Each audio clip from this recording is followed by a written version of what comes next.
Okay, so the way that works, legal counsel as it relates to selling a small business and or buying a small business is, I've said many times, it's very important in today's day and age to get legal counsel and get at least legal advice. And yeah, the handshake deal is still around, thank God, but it's always a good idea to get somebody to eyeball everything, regardless of who you're selling or buying from. So let's bifurcate that question into two different areas. Number one, the legal representation as it relates directly to the small business owner and when they're selling or buying a business is critically important because there's more documents than just one document. There's just not one agreement that says, hey, I'm gonna buy your business for X and I'm gonna give you Y over a period of this. It's not that simple. So there are nuances. And again, as I've mentioned before, business brokers and other professionals, attorneys and CPAs can help with that process, especially when they're using Maverick because it keeps everything in one place. But it is critically important to get that counsel and make sure that everything is ticked and tied down nice and neat. So there is no surprises down the road. And as just a brief example, you can complete a transaction. So all of a sudden I want to sell my business and I sell it for $1 million. The buyer's happy, I'm happy, we get through Maverick, we get through the process, everything's fine. But 6 months later, something happens within the business. And now all of a sudden the business owner is like, hold on, I had nothing to do with that.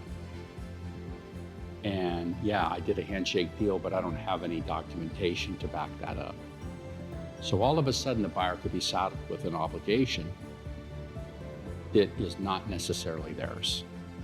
So having legal counsel or having everything legally memorialized is very, very important, especially in today's day and age. Now, I said bifurcation, so that's the first piece. The second piece is, believe it or not, most transactions that happen are what we call related party. People know the seller, or they knew the buyer, or they're related to them in some form or fashion.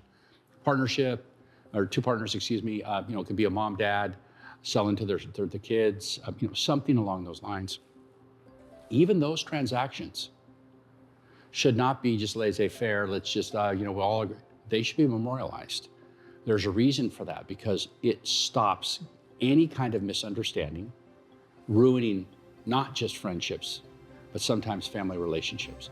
Get it memorialized so everybody is on the same page as to what's going on. And if you want to have an argument, have it before you sign on the dotted line. That's just very important. So related party transactions, as I said, can be two partners, it can be an employee and a boss, it could be brother, sister, dad, mom selling to one of the children. It could be all kinds of different scenarios and situations. Those, as I said earlier, should be memorialized, and Maverick walks these folks through that entire process. And at the very end, when you've closed the deal, you have not just all the documentation in one place, but the internal communication messaging system within Maverick. It tracks every message, every note, every deliverable.